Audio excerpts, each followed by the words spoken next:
योगी आदित्यनाथ को मुख्यमंत्री बनाकर बीजेपी संघ का, आरएसएस का छुपा हुआ एजेंडा लागू करना चाहती है। क्या वाकई ऐसा है? प्रधानमंत्री मोदी कहते हैं विकास और सिर्फ विकास हमारा एजेंडा है। योगी आदित्यनाथ ने अपनी पहली प्रेस कॉन्फ्रेंस में कहा कि किसी के साथ भेदभाव नहीं किया जाएगा, सबका साथ सबका विकास का प्रधानमंत्री मोदी का नारा उत्तर प्रदेश में भी लागू किया जाएगा।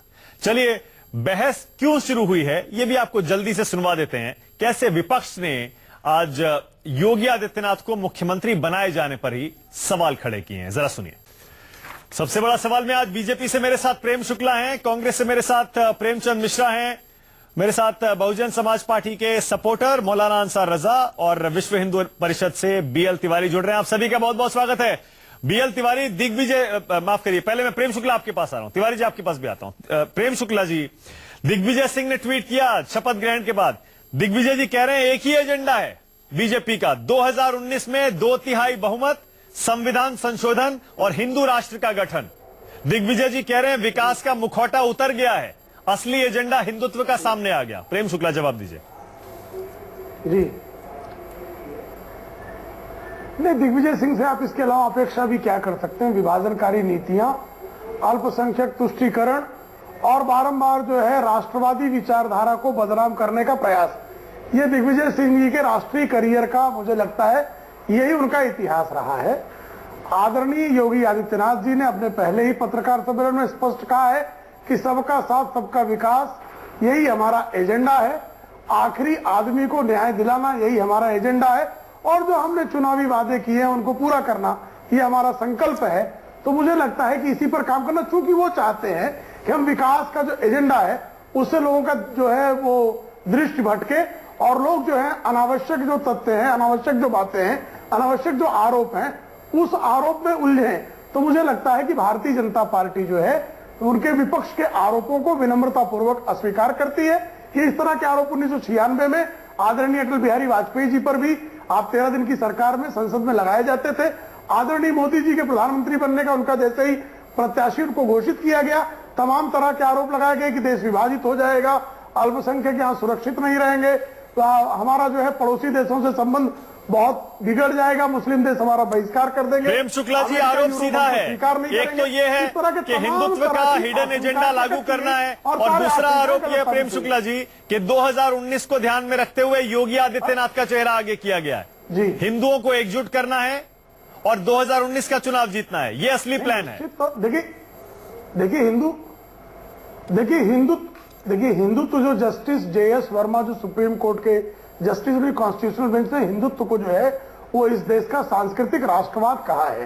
सांस्कृतिक राष्ट्रवाद में इस राष्ट्र का निर्माण और इस राष्ट्र का विकास ये शामिल, और उस राष्ट्रवाद का अगर कहीं कोई एजेंडा है तो मुझे लगता है किसी को आपत्ति नहीं करनी चाहिए।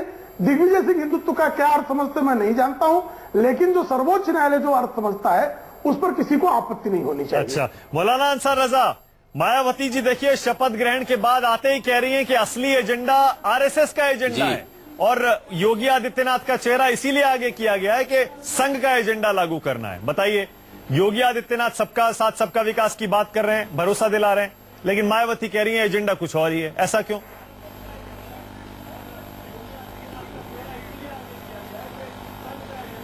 देखिए, मसला यह है मानक जी कि जिस हिसाब से एक हफ्ते तक सस्पेंस में रखा गया कि अब क्या किसको बनाना है, कई नाम आगे लाए, अचानक चार्टर्ड फ्लाइट से बुलाया जाता है, फाइनल कर दिया जाता है, फिर किया जाता है कि साहब अब विधायक दल की बैठक हुई उसमें यह निर्णय लिया गया है। वो बीजेपी का अपना अंदरूनी मामला है। हम दो बातें कहना चाहते हैं।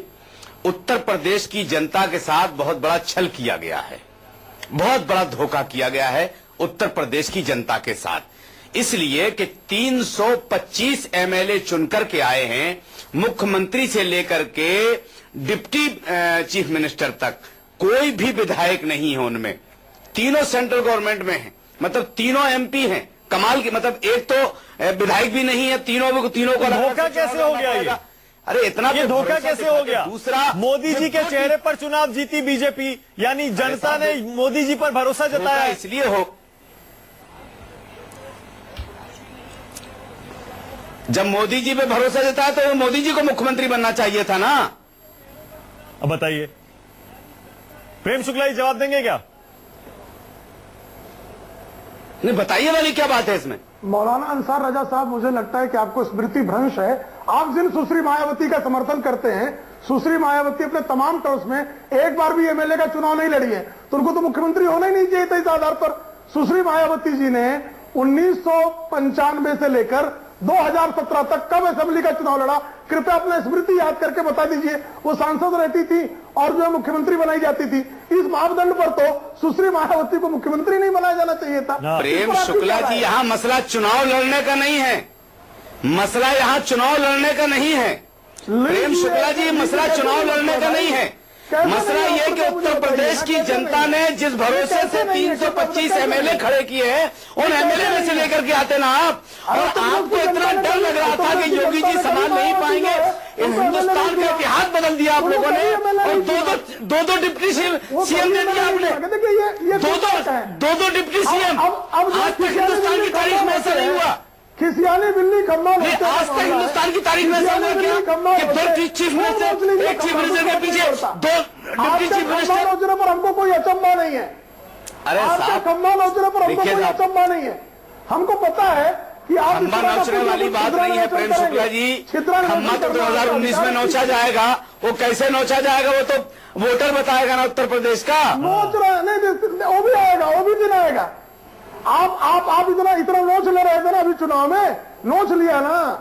अभी आप जो है जरा कृपा करके आपने जो ये सेमीफाइनल खेला है, योगी आदित्यनाथ को फ्रंट पे खेला करके, आपको पूरा अधिकार है, आप इस तरह की बात कर सकते हैं। नहीं, आप खूब जितनी आपकी तो हम क्या झूठे साबित हुए हैं? झूठे साबित हुए हैं आपके राष्ट्रीय अध्यक्ष, आपके प्राइम मिनिस्टर। आप 11 मार्च के पहले प्राइम मिनिस्टर ने कहा था 15 लाख रुपए खाते में आएंगे। बताइए कहाँ चले गए? अगर सिर्फ अपने आप अपनी बहसों को देख लेंगे। क्या कहा था हमने? बहुत हमने क्या कहा था? आप 11 मार्च के पहले क्या दावे कर रहे थे? आप कह रहे थे ना, आपके तो मायावती प्रेम शुक्ला जी, हमने क्या कहा था बता तो दीजिए। मिलेगी, आपकी बातें झूठी साबित हुई। इसके बाद भी एक बार नहीं, बारम्बार आपने कहा था कि मायावती जी को पूर्ण बहुमत मिलेगा। वो 20 अरे प्रेम शुक्ला जी, ये तो एक चुनाव का आकलन किया जाता है, चुनाव का आकलन किया जाता है। आप तो इतना बताइए मुझे कि आपके हमारे देश के प्रधानमंत्री ने कहा 15 लाख रुपए देंगे, राष्ट्रीय अध्यक्ष का जुमला है, झूठ। अच्छा, आप देखिए इसका मतलब प्रेम शुक्ला, एक सेकंड रुक जाइए, एक सेकंड रुक जाइए। मैं वापस मुद्दे पे ला रहा हूं। देखिए, बहस करते करते हम कहा 15 लाख के जुमले में चले जाते हैं। एक सेकंड मौलाना सर, एक सेकंड रुक जाइए, एक सेकंड रुकिए। प्रेमचंद मिश्रा, क्या वजह है? दिग्विजय सिंह जी ट्वीट कर रहे हैं, कांग्रेस के नेता भी कह रहे हैं हिंदुत्व के एजेंडे पर ये चुनाव जीते हैं और इसीलिए योगी आदित्यनाथ को बनाया है। खुल के बीजेपी हिंदुत्व के एजेंडे पे आ गई है, विकास का मुखौटा उतर गया है। प्रेमचंद मिश्रा जी, किस आधार पर आप ये बात कह रहे हैं?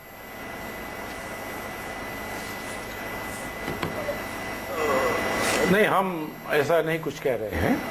कांग्रेस पार्टी का ये सुविचारित मत है कि भारतीय जनता पार्टी को उत्तर प्रदेश की जनता ने विशाल बहुमत दिया है और यह उस पार्टी का अपना फैसला लेने का अधिकार है कि वो किसे मुख्यमंत्री बनाए और किसे मंत्री बनाए, किसे डिप्टी चीफ मिनिस्टर बनाए। उस पर कांग्रेस को कोई आपत्ति नहीं है।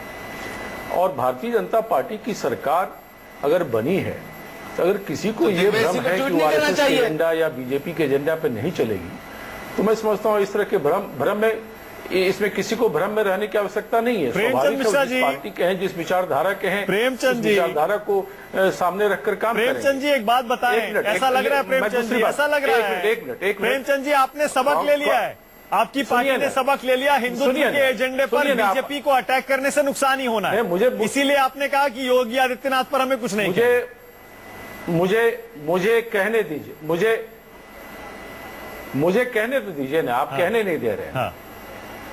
कांग्रेस पार्टी नई बीजेपी की सरकार को शुभकामना और बधाई देती है और उनसे हमारी अपेक्षा है कि जो वायदे किए गए थे वो उसे पूरा करके उत्तर प्रदेश के विकास में योगदान दे, उसमें हम भी उन्हें अपना सहयोग करेंगे। एक वाइटल पॉइंट जो एक बड़ी चूक हुई है मानक जी, आप लोगों ने भी उस पर ध्यान नहीं दिया, किसी मीडिया ने नहीं दिया, न किसी संविधान विशेषज्ञ ने अभी तक दिया है। ओथ में एक चूक हुई है, मैं समझता हूं उसकी थोड़ा अगर जानकारी ले लें या उसका जांच पड़ताल कर लें।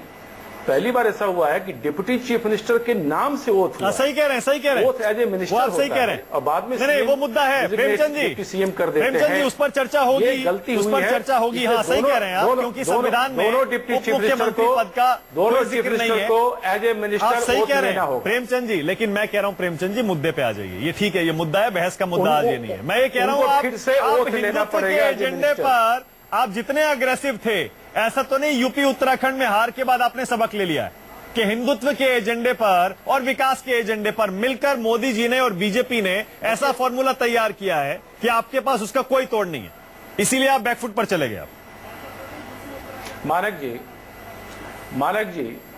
मानक जी, ये सबका साथ सबका विकास कहते हैं, ये इनके लिए स्लोगन है, लेकिन कांग्रेस पार्टी के जो विजन है उसमें right to equality with equal opportunity है, जो भारत का भी एक विजन है, भारत के संविधान का विजन है। हम उसमें विश्वास करते हैं और वो हमारे लिए, हमारा सबसे बड़ा गीता कुरान बाइबल जो कही वो हमारे लिए है।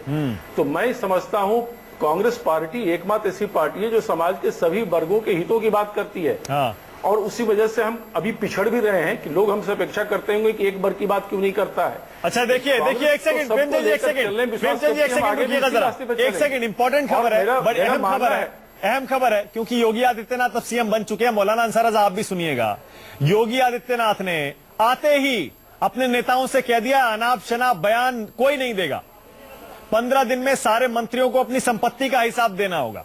बताइए, देखिए आते ही काम चालू कर दिया है उन्होंने कह दिया कोई अनाप शनाप बयान नहीं, सिर्फ काम करना होगा, सारे मंत्रियों को अपनी संपत्ति की घोषणा करनी होगी। रख पाएंगे मानक जी? हाँ, मानक जी, क्या योगी जी अपने आप पे कंट्रोल कर पाएंगे? और मेरा मानना है कि योगी जी जो अब तक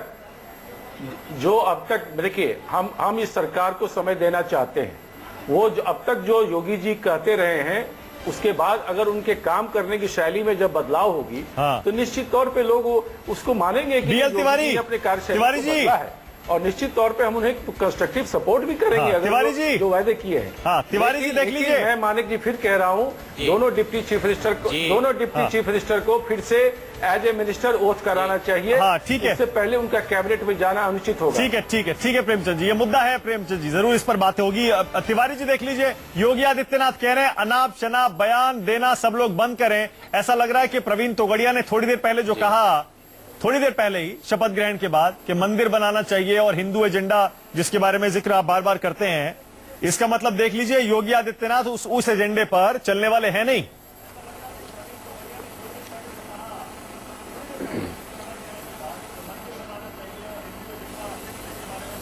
योगी आदित्यनाथ जी जिस जनमत से, जिस जनता के समर्थन पर अपनी वचनबद्धता देकर आए हैं, वो उन्हें करना ही होगा।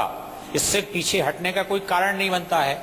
दूसरी बात, जहां तक अनाप शनाप सवालों का जवाब है, वो या छुपा हुआ एजेंडा है, ये सामने वाले बंधु अब या कोई हमारे दूसरे प्रतिद्वंदी बंधु, ये छुपा हुआ एजेंडा क्या है ये इनको मालूम है क्या?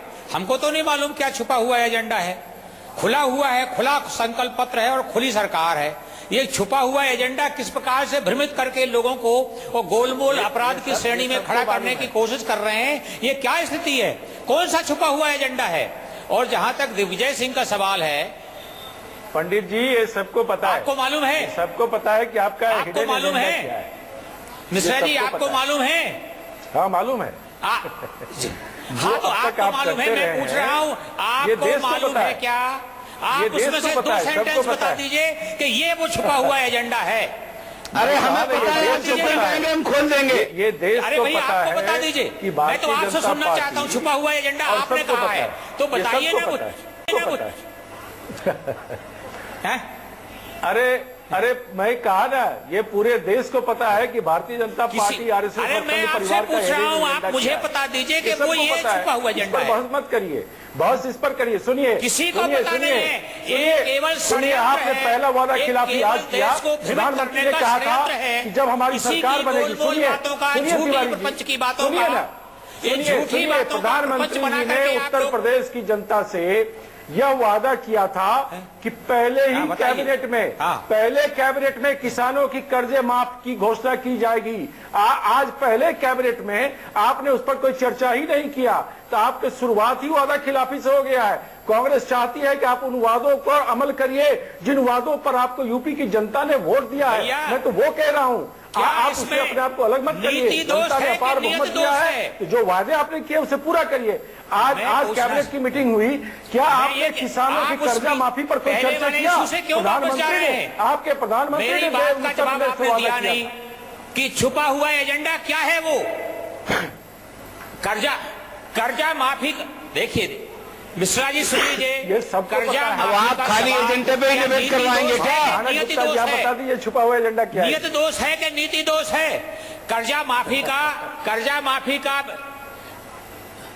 माफी का मामला जब बनेगा तो उसका बाकायदा एक एजेंडा बनेगा, उसका वर्कआउट होगा, उस वर्कआउट होने के बाद उसके परिणामों का विचार आगे होगा, जब बनेगा सरकार उसका फैसला कर लेगी। क्या कहा? अरे नहीं, एक सेकंड, प्रेमचंद मिश्रा जी, प्रेमचंद मिश्रा जी, एक सेकंड, प्रेमचंद जी, एक सेकंड, ना प्रेमचंद जी, बीजेपी की सरकार के वादों के बारे में प्रेम शुक्ला जवाब देंगे, बीएल तिवारी नहीं। एक सेकंड सर, एक सेकंड, वो प्रेम शुक्ला जवाब दे देंगे, लेकिन बीएल तिवारी आपसे ये पूछ रहे हैं। मौलाना अंसार रज़ा आप बताइए ना, मौलाना अंसार रज़ा आप बताइए, कौन से छिपे एजेंडे की तरफ आप इशारा कर रहे हैं? बीएल तिवारी का चैलेंज है, बताइए कौन सा छिपा एजेंडा है, बताइए। देखिए अरे साहब, बीएल तिवारी का क्या एजेंडा है, क्या इनका छुपा हुआ एजेंडा है, वो पूरी दुनिया जानती है। मैं एक बात कहना चाहता हूं, जिस दिन हमारे देश के प्रधानमंत्री 5 कदम पैदल चल के अपने ऑफिस गए थे उत्तर प्रदेश के चुनाव जीतने के बाद, उस दिन पीएम साहब ने अपने भाषण में कहा था कि एक बहुत बड़ा पेड़ लगता है। अरे बीएल साहब सब्र तो कीजिए, अरे इस उम्र में ज्यादा मत जोर से बोलिए, इस उम्र में सुनिए। मैं ये कह रहा हूं कि प्राइम मिनिस्टर ने बाकायदा तौर पे अपनी स्पीच में कहा था कि जब कोई बड़ा पेड़ लगता है उसमें फल लगते हैं तो शाखें झुक जाती हैं। उसी दिन फैसला हो गया था कि योगी जी को मुख्यमंत्री बनाना है, और योगी जी को सलाह दी जा रही थी कि अब आप अपनी जबान पे कंट्रोल रखिए, हम आपको मुख्यमंत्री तो बना रहे हैं, अनाप शनाप मत बोलिए। उसी का जवाब आज योगी जी ने दिया है। अब ये देखना है कब तक खामोश रहते हैं। प्रेम शुक्ला, मैं पूछ रहा हूं अंसार साहब, छुपा हुआ एजेंडा बताइए। आप छुपा हुआ एजेंडा तो बताइए। मेरा चैलेंज है आपको, अभी भी आप कुछ नहीं बोल रहे हैं। अरे तिवारी जी मत जोर से बोलिए, तिवारी जी मत जोर से बोलिए जी। सब बाहर आ जाएगा, यहाँ से सरकार बनी, थोड़ा खुशी तो मना लीजिए, सब बाहर आ जाएगा। रोकने वाले भाई सारे लोगों को मालूम है। रोकने वाले कौन है? अच्छा प्रेम शुक्ला जवाब दे रहे हैं, एक सेकंड जरा सुनिएगा। प्रेम शुक्ला जवाब दे रहे हैं, प्रेम शुक्ला जवाब दे रहे हैं, काम कर रही है। प्रेम शुक्ला जवाब दे रहे हैं, निकल आएगी आप लोगों की। प्रेम शुक्ला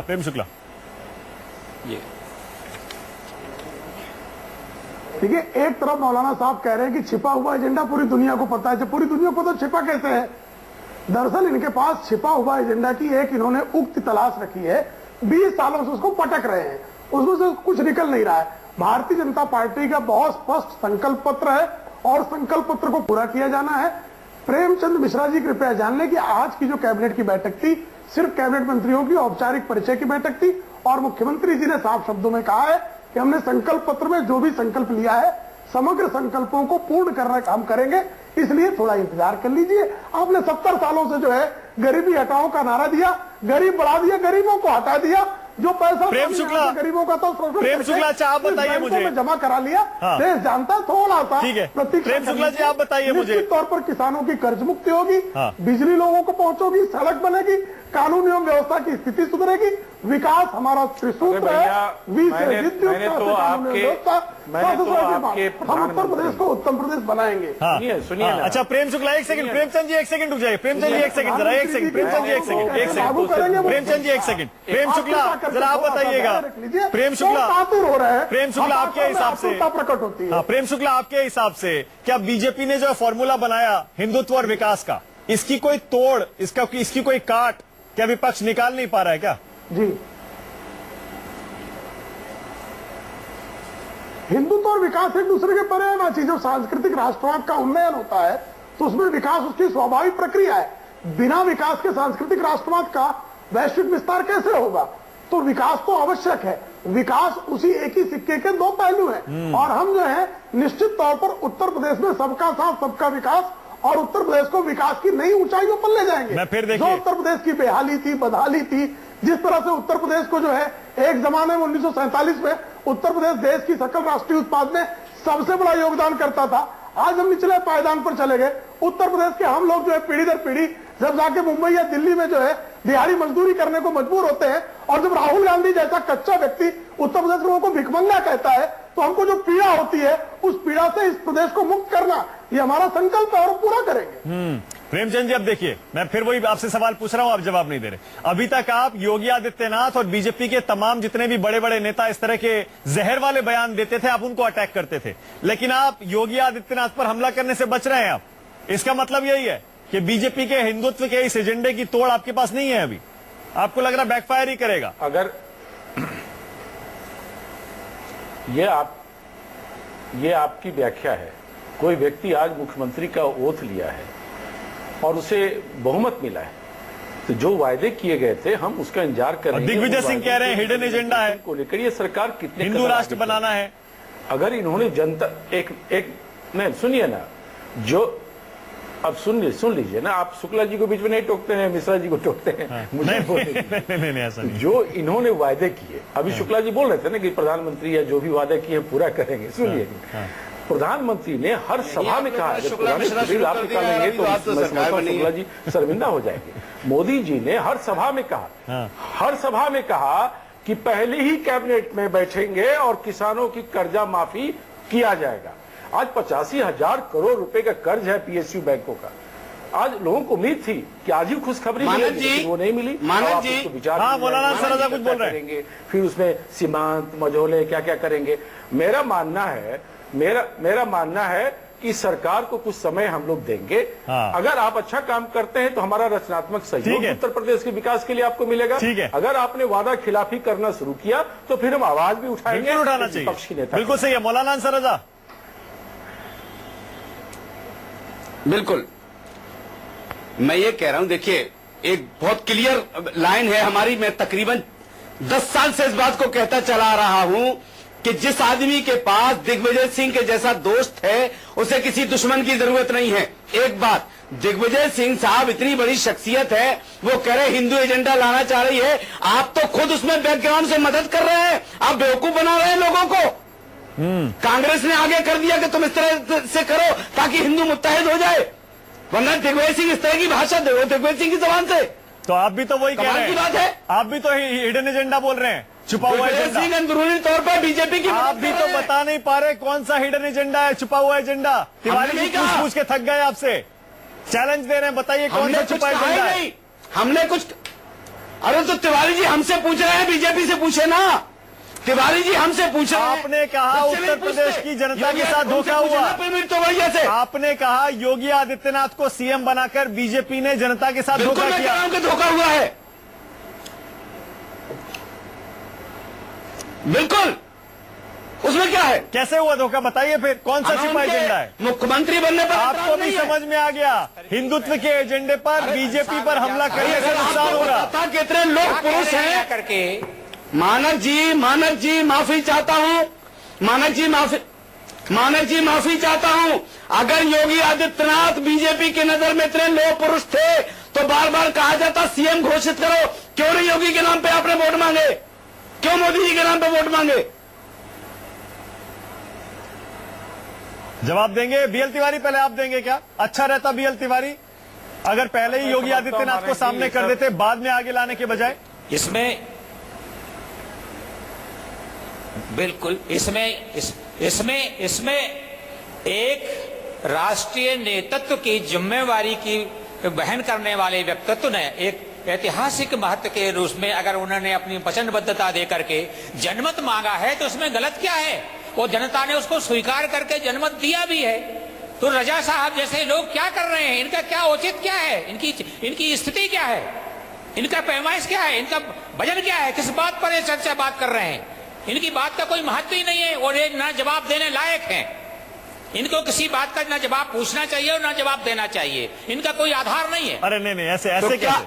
अरे ऐसे कैसे? बीएचपी जो राय के नाम पे गुंडागिरी कर रही है उसका कोई औचित्य बनता है क्या? जोर जोर से चिल्ला करके कहते हैं, पता कुछ भी नहीं है। बिल्कुल बिल्कुल, अगर तो आप आपको क्लियर कर गुंडागर्दी दीजिए ना, लगती है आपको तो पता है उसमें तो। कोई गलती नहीं है। तो गाय की हत्या जो आप करेगा क्लियर कर दीजिए ना। गुंडागर्दी से भी रोकेंगे, ये हमारा भी चैलेंज है। अच्छा, ये आप गुंडागिरी क्या जायज कर है रहे हैं? आपके लिए? हैं? एक सेकंड तिवारी जी रुक जाइए, एक सेकंड रुक जाइए तिवारी जी, तिवारी जी एक सेकंड, 100% जायज है। तिवारी जी एक गाय सेकंड, की हत्या करोगे, तिवारी जी एक गाय सेकंड, की हत्या करोगे तिवारी तो परिणाम जी, मिलेंगे। तिवारी जी आप बुजुर्ग हैं तिवारी जी, पूरी रिस्पेक्ट के साथ, with all due respect Tiwari ji, हाथ जोड़ के, गुंडागर्दी नहीं चलेगी सर। इस देश में कानून का राज है और टीवी पर ये हमारा शो है सर, हमारे चैनल के जरिए भी गुंडागर्दी की परमिशन किसी को नहीं दी जा सकती सर, किसी भी तरह की गुंडागर्दी नहीं चलेगी। और सारे के सारे हमारे मेहमान हैं सर, एक दूसरे की इज्जत करेंगे तभी शो आगे चलेगा रहेगी। हाँ। इसका भी कोई पक्ष है क्या? इसका भी कोई पक्ष है क्या कि अब तिवारी जी समय में गुंडागिरी भी करेंगे क्या? अरे नहीं, कोई गुंडागर्दी कुछ नहीं, लेकिन हत्या की चैलेंज कर रहे हैं कि गोहत्या हमने कब सपोर्ट किया गौ हत्या का? अरे आप कब हमने सपोर्ट किया गौ हत्या का? भैया गौ हत्या करोगे तो कुछ भी होगा। अरे देख अरे फिर तो कौन कर रहा है गौ हत्या? तो आप लोग कर रहे हो। कहां से कहां चले गए, गौ हत्या पे कहां से आ गए? आपको ही अरे सर एक सेकंड, इल्जाम लगा रहे हो। अरे एक सेकंड मौलाना, एक सेकंड तिवारी जी, एक सेकंड, गौ हत्या पे कहां से चले गए? गौ हत्या का कहां से, अब सरकार अपनी- बन गई अपनी लाइन में सर। रहो। अरे छोड़िए, प्रेम शुक्ला जी, अब देखिए प्रेम शुक्ला जी, अपनी बात पे रहो जी। प्रेम शुक्ला जी क्लोजिंग में आपको दे रहा हूं, टाइम मेरा बिल्कुल खत्म हो गया है। प्रेम शुक्ला जी, ये कितने टाइम आपको लगता है, कितना टाइम लगेगा योगी आदित्यनाथ को ये छवि धोने में कि वो सिर्फ विकास और विकास करेंगे, हिंदुत्व और जो उनकी इमेज रही है पुरानी वो आड़े नहीं आएगी?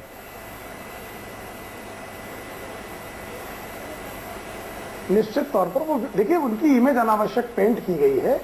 वो एक जो है विकास के प्रगति पथ पर पूरे प्रदेश को ले जाने में समर्थ होंगे। और पहले दिन से जो उनका काम का सिलसिला आप देखिए, उन्होंने शपथ लेते ही जिस तरह के उन्होंने निर्णय लेने का जो कार्य प्रारंभ देखिए, प्रेम शुक्ला का तो आप जवाब देखेंगे कि अनावश्यक कुछ चेंज की महीनों में गई है। आपके ध्यान में आए, एक चुनाव में ऐसा वोट किया मुख्यमंत्री जाए। हमको मिला है।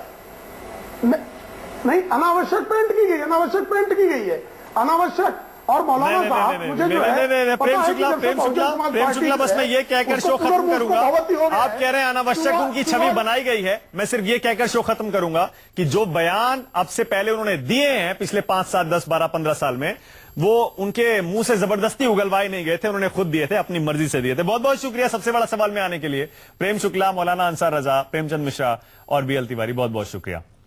अब वक्त हो गया है हेडलाइंस का। सबसे बड़ा सवाल प्रेजेंटेड बाय पतंजलि दंत कांति एडवांस, 26 जड़ी बूटियों से निर्मित टूथपेस्ट, दांतों की लंबी उम्र व प्राकृतिक सुरक्षा के लिए। Associate sponsor Patanjali Honey, natural energy booster, अच्छा भी सस्ता भी।